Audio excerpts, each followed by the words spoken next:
సంపూర్ణ కార్తీక మహాపురాణం త్రయోవింశాధ్యాయము. పురంజయుని మోక్షము.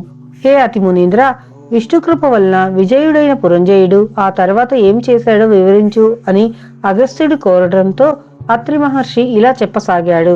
భగవత్కృప వలన బండన భూమిలో విజయలక్ష్మి వరించిన పురంజయుడు అమరావతిలో ఇంద్రుని వలె తన అయోధ్యలో అత్యంత వైభవంతో ప్రకాశించాడు. గతంలోని దుష్టభావాల్ని విసర్జించి సత్య శౌచ పాలనము, నిత్య ధర్మాచరణము, దానశీలత, యజ్ఞ యాగాది నిర్వహణలు ఇత్యాదులు చేస్తూ ప్రతివర్ష ప్రయుక్త కార్తీక వ్రతాచరణం వలన విగత కల్ముషుడై విశుద్ధుడై హర్షిద్వర్గాన్ని జయించి పరమ వైష్ణవుడై మనసాగాడు.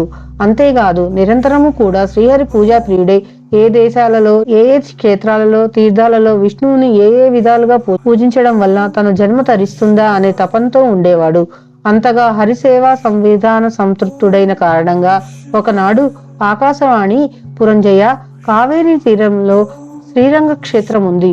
శ్రీ రంగనాథుడు అనే పేర అక్కడ వెలిసి ఉన్న విష్ణువును కార్తీక మాసంలో అర్చించి జనన మరణాల నుంచి కడతేరమని ప్రబోధించడంతో రాజ్యం పాలనను మంత్రులకు అప్పగించి తగినంత చతురంగ బలయుక్తుడై అనేక తీర్థక్షేత్రాలను దర్శిస్తూ అక్కడక్కడ యోగ్య విధిగా శ్రీహరిని అర్చిస్తూ కావేరీ మధ్యంగతమైన భూలోక వైకుంఠమైన శ్రీరంగాన్ని చేరి కార్తీక మాసమంతా కావేరీ నదిలో స్నానాదుల్ని చేసి శ్రీరంగంలో రంగనాథ సేవలను చేస్తూ ప్రతిక్షణం కూడా కృష్ణ, గోవింద, వాసుదేవ, శ్రీరంగనాథ అని హరినే స్మరిస్తూ జపదానాది విద్యుక్త ధర్మాలన్నింటినీ నిర్వర్తించి కార్తీక మాస వ్రతం పూర్తి చేసుకుని పునః అయోధ్యను చేరుకున్నాడు.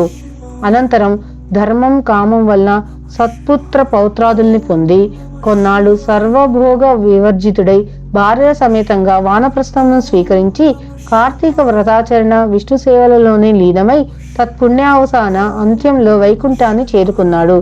ఏవం శ్రీ స్కాంద పురాణాంతర్గత కార్తీక మహత్యే త్రయోవింశాధ్యాయ సమాప్తం.